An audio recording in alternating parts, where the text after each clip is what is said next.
Bismillahirrahmanirrahim. Assalamualaikum warahmatullahi wabarakatuh. Alhamdulillah, alhamdulillahilladzi an'amana bi ni'matil iman wal islam wa arsyadana subulas salam. Asyhadu an la ilaha illallah wahdahu la syarikalah wa asyhadu anna Muhammadan abduhu wa rasuluh. Allahumma salli wa sallim ala nabiyyina Muhammadin wa ala alihi wa sahbihi ajma'in, amma ba'du. Ayyuhal hadirun wal hadirat, jamaah salat maghrib yang diberkahi Allah, bersyukur atas nikmat yang Allah anugerahkan kepada kita. Kita bisa bermuajahah untuk tetap istiqomah mengikuti kajian dan juga mengkaji tentang hadis-hadis yang ada dalam kitab Lu'lu' wal Marjan. Mudah-mudahan kajian yang senantiasa kita ikuti ini menjadikan sebuah keberkahan untuk kehidupan kita. Amin. Salawat dan salam semoga tetap terlimpah kepada junjungannya Rasulnya Muhammad sallallahu alaihi wasallam. Baik jamaah yang dimuliakan Allah, pada lanjutan malam ini kita langsung masuk hadis ke 189. Karena 187, 188 itu sama dengan bahasan di 186. Pada hadis ke 189 tentang babu isti'malil muhtasilati minal khayd firsah mim misk fi maudhi'id dam. Bab yang menjelaskan tentang anjuran memakai pengharum pada kemaluan bagi wanita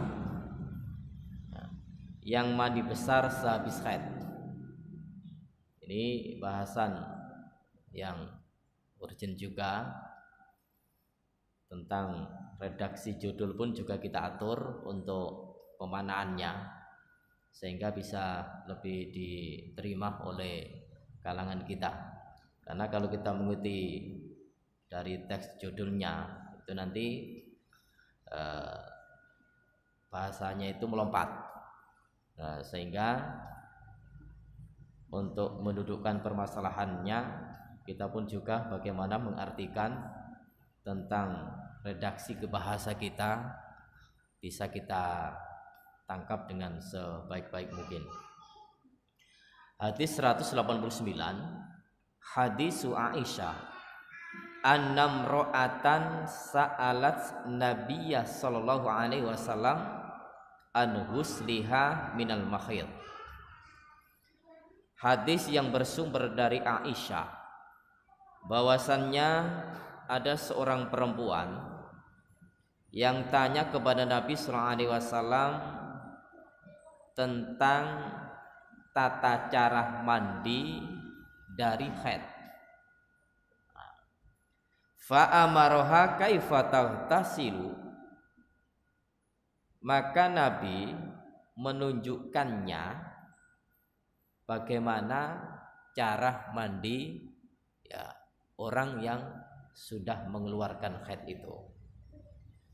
Qala, lantas beliau menyampaikan, Rasul, khudhi firsah mim miskin fatatahhari biha.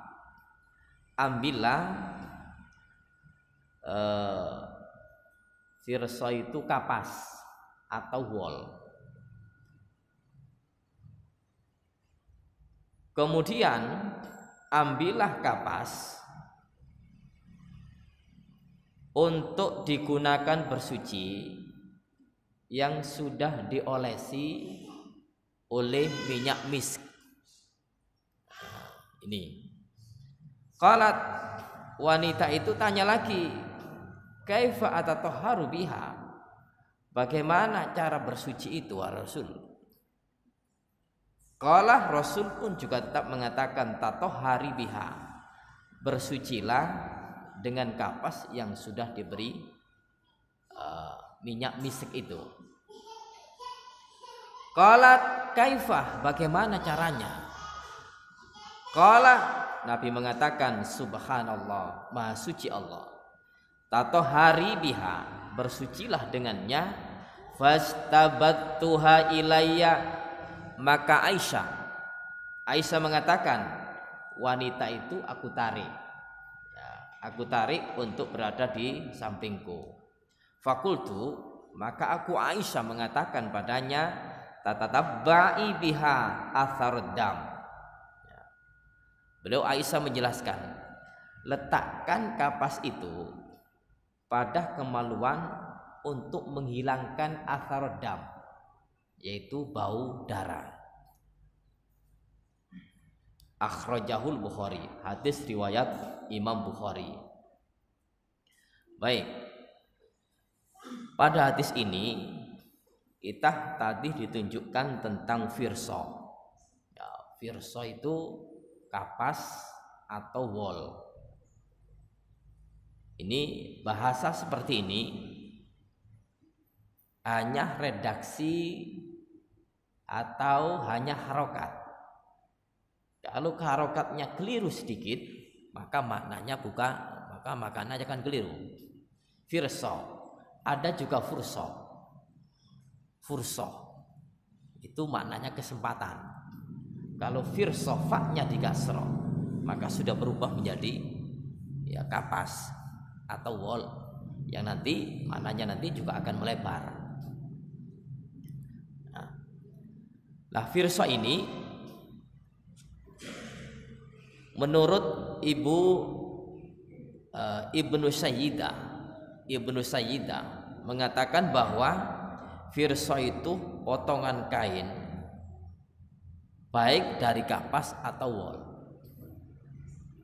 sehingga makna ini bisa meluas ya, potongan kain bisa dari kapas atau wol, sehingga tadi tidak kita itu kemana untuk arahnya, kapas atau wol. Ternyata dua-dua bisa dimanai menurut Ibnu Sayyidah. Namun mayoritas ulama menjelaskan bahwa firsah yang digunakan oleh seorang perempuan yang haid dan ketika bersuci itu adalah suatu ya, alat. Ya, alat tadi macam-macam. Bisa kain, bisa kapas, dan bisa yang sebangsanya. Yang penting halus. Dan itu cara membersihkannya nanti. Ketika sudah selesai mandi, diberikan minyak. Toh minyak ini disebutkan min misk, itu minyak kesturi. Tapi kalau minyaknya itu selain kesturi ataukah minyak yang lain, ini bebas. Rasul menyebutnya misk, minyak kesturi. Tetapi untuk kita, apakah punya untuk minyak kesturi itu? Kadang juga kesulitan untuk mencarinya. Sehingga ini adalah bebas, minyak apapun yang bisa digunakan untuk pengharum bagi kemaluan perempuan yang sudah melaksanakan mandi dari haid itu. Kemudian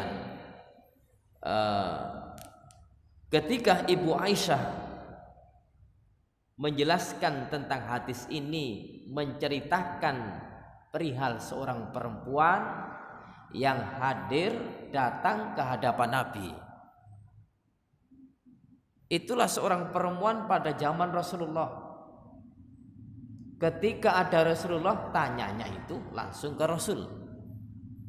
Walau seorang Ibu Aisyah istri beliau itu, seandainya tanya ke beliau pun juga mampu untuk menjawabnya.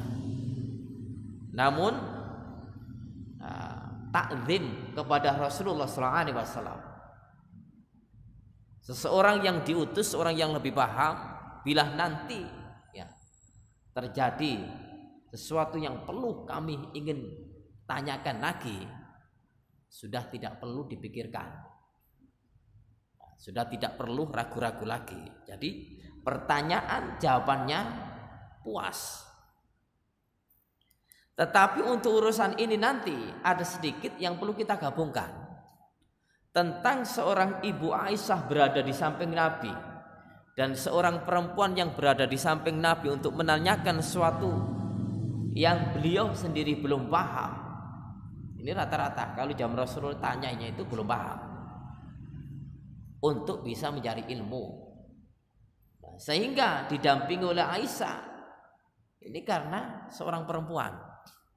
Ini melebarnya Nabi bertemu dengan orang perempuan, maka berduaan. Nah, ini sudah lain urusannya. Kalau ini Aisyah tidak di situ, maka Nabi statusnya berduaan. Ini tidak boleh. Tetapi karena hukum itu, apa yang disampaikan Rasulullah SAW selalu melekat kebenaran itu, maka Aisyah mendampinginya, sehingga status perempuan yang sendirian di hadapan Rasulullah itu adalah ada orang ketiga, yaitu Aisyah. Nah, ini yang menjadikan pendengar ketika sesuatu yang ditanyakan itu sesuatu yang memang harus difahami oleh kalangan perempuan. Seorang perempuan yang hadir di samping Nabi Sallallahu Alaihi Wasallam itu namanya Asma binti Syakal. Kadang-kadang kita jumpai dalam hadis, Ja'a rajulun ila Nabi, Ja'at imro'atun ila Nabi. Datang seorang laki-laki kepada Nabi, datang seorang perempuan kepada Nabi. Maka untuk pencarian siapakah laki-laki itu ataukah siapakah perempuan itu, ya, dalam pensarahannya dan dalam penjelasannya, Aisyah menceritakan bahwa nama perempuan itu adalah Asma binti Syakal. Nah, ini sehingga semakin jelas bahwa perempuan itu adalah memiliki kejelasan tentang namanya. Datang kepada Nabi SAW menanyakan tentang sesuatu perihal tata cara mandi. Bahasanya itu mandi jinabat. Mandi jinabat yang sudah pada penjelasan hadis-hadis yang lalu. Kemudian ini hadis yang dimasukkan oleh muallif menjelaskan tentang perihal yang terkait dengan urusan-urusan mandi jinabat. Datang seorang perempuan kepada Nabi menanyakan tentang tata cara mandi jinabat yang habis haid. Habis haid. Maka Nabi fa'amaroha kaifa taghtasilu, Nabi menyuruhnya. Namun bahasa halusnya Nabi menunjukkan tentang tata cara bagaimana mandi orang yang sudah berhaid itu. Nabi menjelaskan, khudi firsah mimis fatatohari biha, ambillah kapas yang sudah diberi wewangian untuk digunakan membersihkan kemaluan yang habis dari haid itu. Karena terus terang bahwa seorang yang haid, ya, darah yang keluar dari itu bau. Untuk menghilangkan bau itu ada minyak.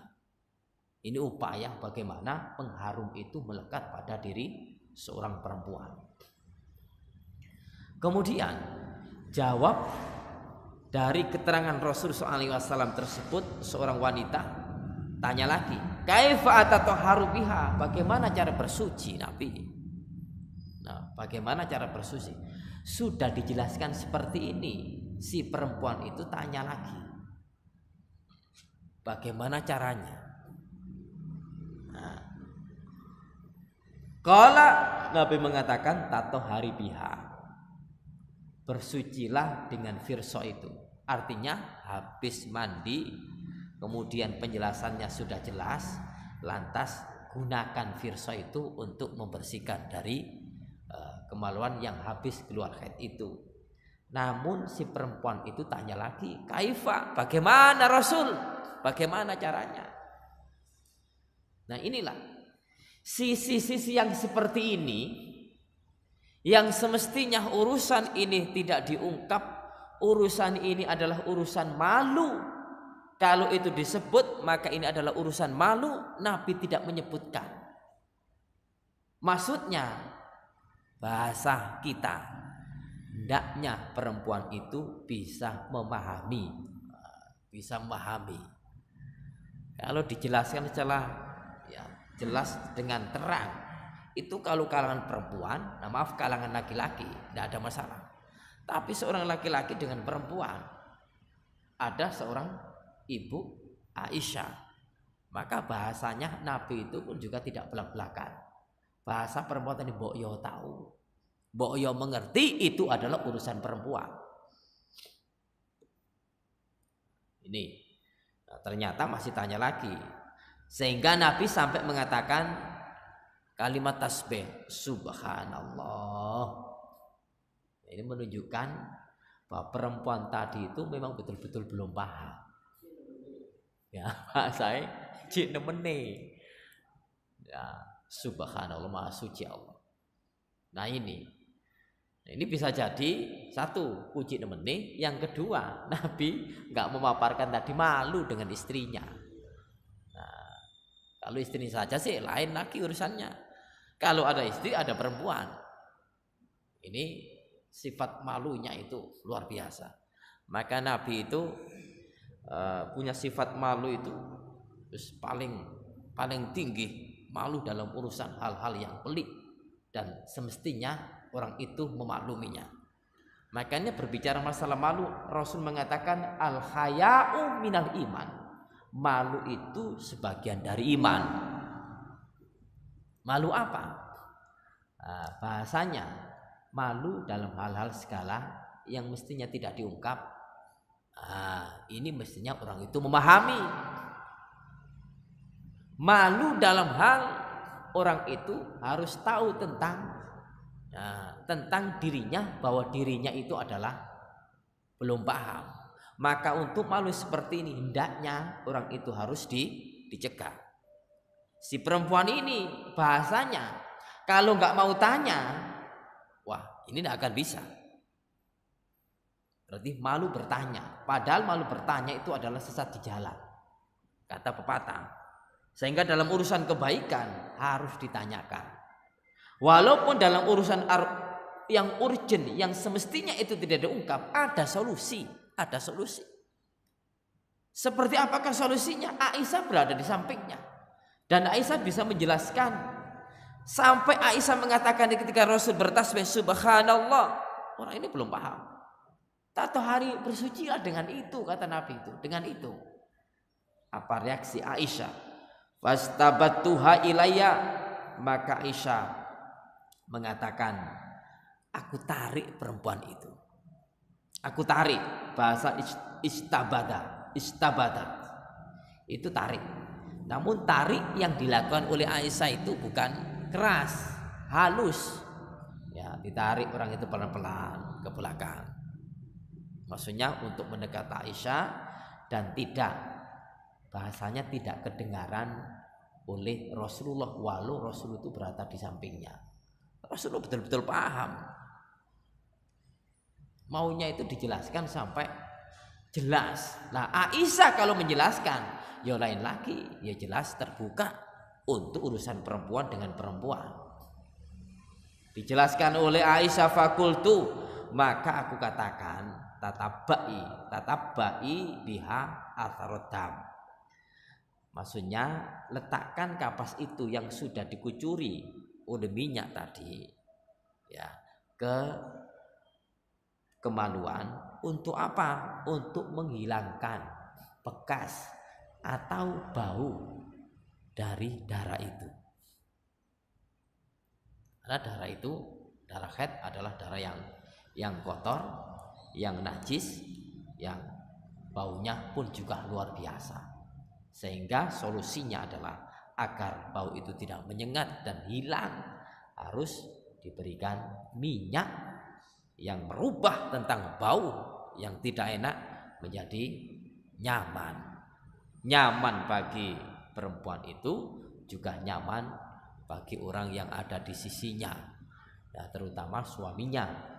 Nah, ini menjadikan pelajaran bagi kita bahwa orang yang mandi jinabat dari kalangan perempuan itu, khususnya perihal setelah haid, maka hendaknya ada kapas yang diberikan minyak wangi untuk dioleskan di situ sebagai pembersih, maka bau yang menyengat berubah menjadi wangi. Sebetulnya pada hadis ini tentang Rasul SAW menjelaskan perihal tata cara mandi jinabat. Kalau melihat hadis satu saja, Rasul memaparkan tentang mandi jinabat, tidak dijelaskan tentang teknis dan tata caranya di sini. Lepas hadis ini, mana penjelasannya? Hadis ini bisa ditemukan dalam kitab Sahih Muslim, ya, nomor hadis 776. Dikatakan bahwa ta'khudhu ihdakunna ma'aha wasidrataha, salah seorang dari kalian perempuan mengambil air dan bidaranya, mengambil air dan bidaranya, fatatahharu fatuhsinu tuhur, maka ia bersuci dengan cara yang baik. Artinya bersucinya itu dengan sebaik-baiknya.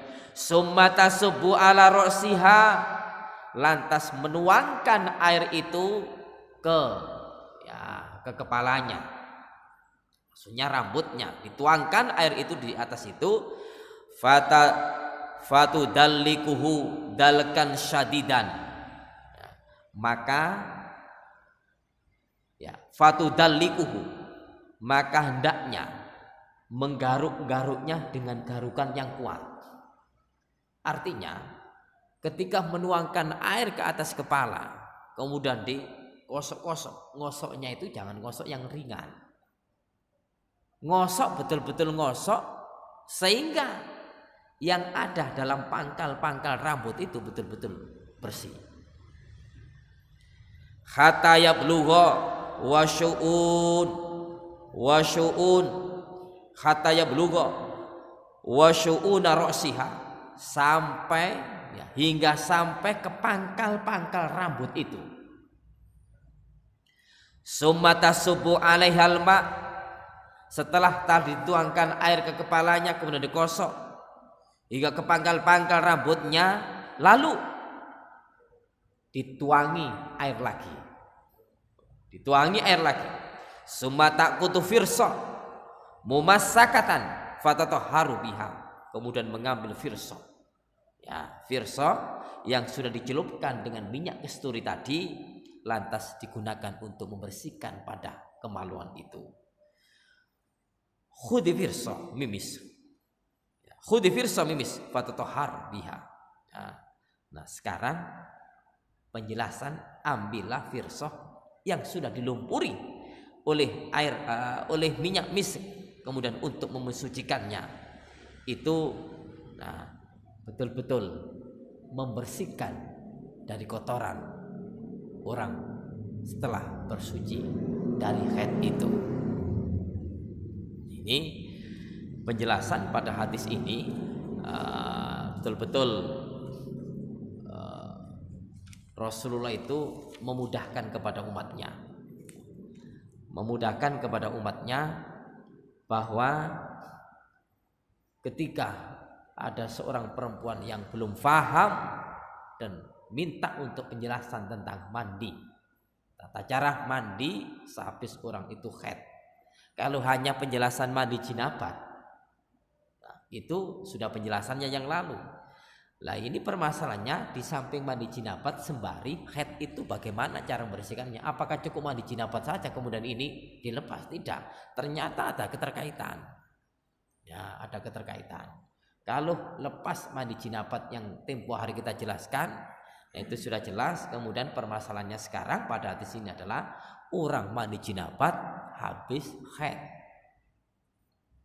Ya, tata caranya ada tambahannya untuk sesuatu yang urgent, sesuatu yang vital, sesuatu yang memang malu untuk diungkap, itu justru hendaknya dan harus dibersihkan dengan pewangian apapun adanya. Wangian itu kita boleh memilih dan mengambil wangian yang kita sukai. Ini Aisyah yang hadir di sampingnya betul-betul memberikan solusi yang terbaik, solusi yang memberikan jawaban yang gamblang, yang semestinya itu sudah dari Nabi cukup, tetapi urusan yang lebih dalam itu pun Nabi hendaknya orang perempuan itu bisa memakluminya. Maunya gitu.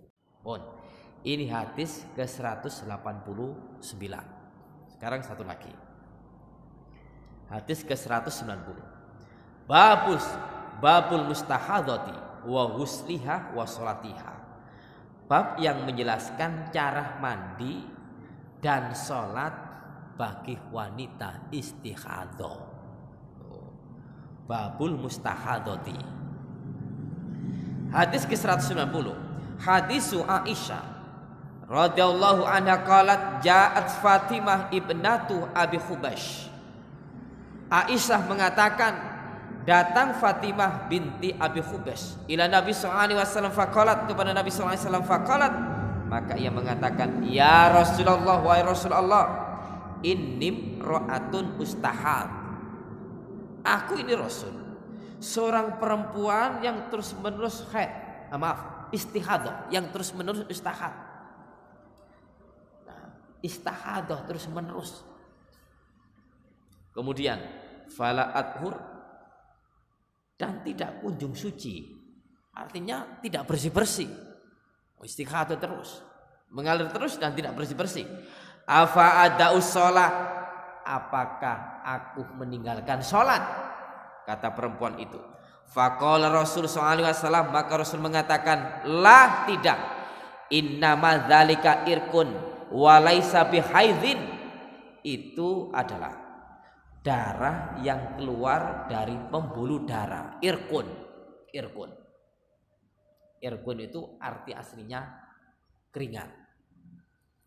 Namun kalau kaitannya itu haid, Rasul menjelaskan dan kita bisa memahami bahwa itu adalah darah yang keluar dari pembuluh darah.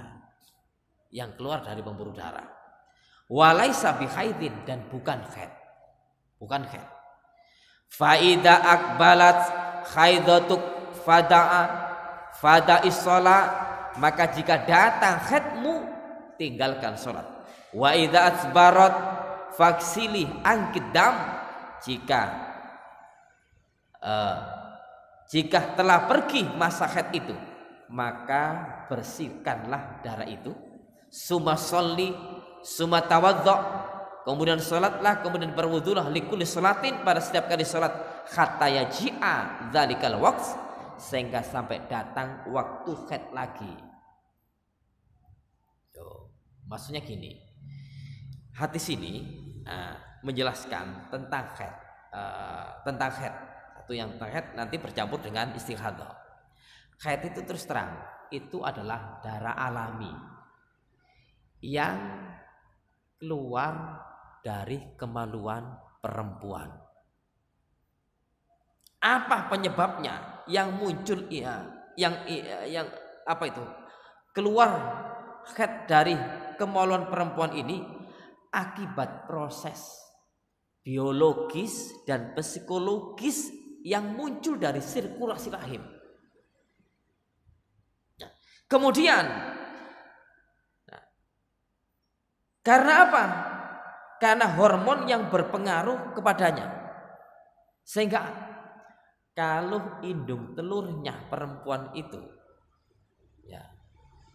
tidak dibuahi, maaf ini lebih mendalam lagi, kalau indung telurnya perempuan itu tidak dibuahi, maka darah itu akan menjadi kotor dan harus keluar. Itulah haid. Darah itu menjadi kotoran dan harus keluar bagi perempuan itu. Kalau nggak keluar, maka nanti ya bisa jadi akan kulit semakin rusak, merusak kulit, karena itu darah kotor yang harus keluar. Kalau nggak keluar bisa jadi akan bintik-bintik wajahnya atau badannya. Ini proses perempuan. Tetapi kalau indung telur itu dibuahi, maka yang semestinya darah tadi keluar, ternyata karena ada indung telur itu dibuahi, maka ini akan berubah menjadi air susu. Air susu yang menjadi makanan yang ada dalam kandungan untuk dimakan oleh bayi. Itulah prosesnya. Sehingga bayi yang ada dalam kandungan itu sebetulnya itu makan darah yang sudah diproses menjadi susu. Makanya kalau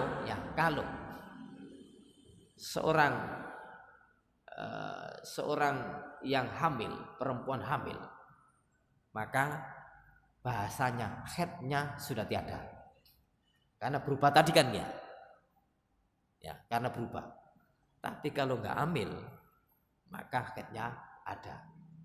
Kalau hamil jadi proses haidnya tadi berubah, sehingga Allah yang memperjalankan, Allah yang memproses semuanya itu menjadikan air susu dan menjadi minuman atau makanan bagi si bayi ketika berada di kandungan seorang ibu. Ini haid. Lantas ya penjelasan pada hadis ini bahwa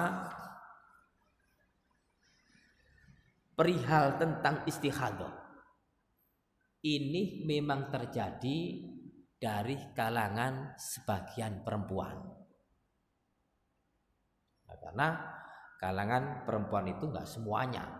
Ada sebagian perempuan itu yang punya penyakit istihadah. Ini repotnya nanti ketika istihadah datang haid. Karena haid itu tiap bulan, istihadah hadir, maka akan campur. Lah campur dengan istihadah yang tidak berhenti-henti, kemudian haid datang, caranya bagaimana? Caranya bagaimana? Solusi yang dijelaskan oleh hadis bahwa yang membedakan itu nanti adalah warna darah itu. Kalau haid itu darahnya keruh, hitam, kental. Keruh, hitam, kental, itu haid. Tapi kalau istihadah merah, segar. Ini beda. Tapi keluarnya, wah ini repot kalau campur. Nah, dijelaskan dalam hadis, inna damal haid damu aswadun yu'raf. Sesungguhnya darah haid itu adalah damun aswad, darah hitam, yu'raf, yang sudah diketahui. Artinya tahu bahwa darah itu adalah hitam. Fa idza kana dzalika famsika anis shalah, maka jika keluar darah haid itu famsik shalah, maka tahanlah, maksudnya tinggalkan untuk melakukan salat. Fa idza kana al-akhar, jika darah itu yang lain bukan darah hitam, maka fatawaddoi wasolli, dan berwudulah, lantas salatlah. Berarti kalau istihadah itu ya wudu kemudian sholat. Ketika tiba waktu sholat wajib untuk berwudu. Ketika wajib sholat lagi wajib untuk berwudu. Ketika tiba sholat lagi wajib berwudu. Lain dengan orang yang tidak kena istihadah. Kalau tiba waktu sholat, umpama habis tadi sholat maghrib sudah bersuci, kemudian belum batal, maka tiba waktu isya, orang itu boleh untuk tidak berwudu, tapi berwudu sunnah. Tapi kalau orang yang kena istihadah, setiap hadir waktu sholat wajib untuk berwudu. Orang itu ingin melakukan untuk sholat sunnah, maka setiap akan melakukan sholat sunnah, nah ini hendaknya orang itu berwudu. Cara yang pertama dijelaskan oleh hadis tadi tentang warna. Jelas untuk membedakan kalau haid itu adalah warna hitam keruh kental, kalau istihadah merah segar. Mungkin orang itu kadang-kadang susah untuk membedakan karena campur. Maka untuk membedakannya, solusi kedua bagi perempuan yang istighadah dan juga hadir haid, maka kebiasaan haid itu datangnya kapan? Kalau tiap bulan itu awal bulan, mungkin tanggal 1 sampai tanggal 7. Campur istighadah, maka itu sebagai solusi hendaknya waktu itu istighadah. Dan itu bisa beda darahnya. Di samping untuk kuat bahwa darahnya berbeda, kemudian didukung dengan waktu yang ada tanggal 1 sampai 7 itu adalah waktu haid. Maka di situ tinggalkan sholat. Walaupun sembari istighadah, tinggalkan sholat. Sehingga tidak sholat di masa haid itu tadi. Ketika haidnya sudah selesai baru orang itu di dalam hadis dijelaskan pada hadis ini tadi. Kemudian orang itu bersuci lantas wudhu. Untuk lebih selamatnya, ketika haidnya tadi selesai, hendaknya orang itu melaksanakan mandi. Kemudian selesai nanti tiap kali waktu sholat orang itu melaksanakan wudhu. Sehingga ada pemisah antara waktu haid mungkin 7 hari ditutup dengan mandi selesai. Ada istighadhanya yang terus-menerus mengalir, maka itu adalah sesuatu yang dialami oleh sebagian manusia. Untuk tata cara sholat melaksanakan suatu kewajiban tetap berlanjut. Dari dua hadis ini bahwa jumhur ulama mengatakan kalau istighadah itu adalah tidak wajib untuk mandi. Tiap waktu sholat mandi. Jumhur ulama tidak mewajibkannya. Dan ini solusi yang tepat. Kalau orang tiap kali waktu sholat mandi, susah dan berat bagi perempuan. Dan hadisnya memang seperti ini. Tidak ada penjelasan untuk mandinya. Sehingga kalau haidnya itu selesai, istighadah berlanjut, bahasanya gini, summa tawaddo'i likulli sholatin, kemudian berwudulah setiap kali engkau akan melaksanakan sholat. Berwudulah setiap kali engkau akan melaksanakan sholat bagi perempuan yang istighadah. Ini ringan, solusi yang tepat dan memudahkan, tidak menyulitkan bagi kalangan perempuan. Kemudian yang sahih bahwa ketika haidnya sudah selesai, ketika haidnya sudah selesai maka wajib mandi. Ketika haidnya itu tiba, maka orang itu wajib untuk meninggalkan sholat.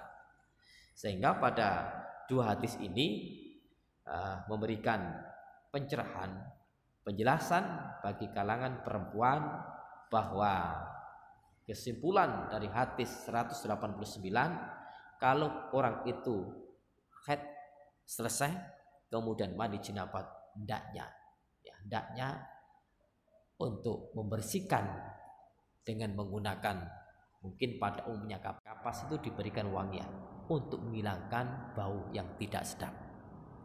Yang kedua, bagi orang yang istighadah, penyakit istighadah, darah keluar terus, darah merah segar campur dengan darah haid yang hitam yang hitam tadi, sehingga untuk membedakannya warna hendaknya bisa dipahami.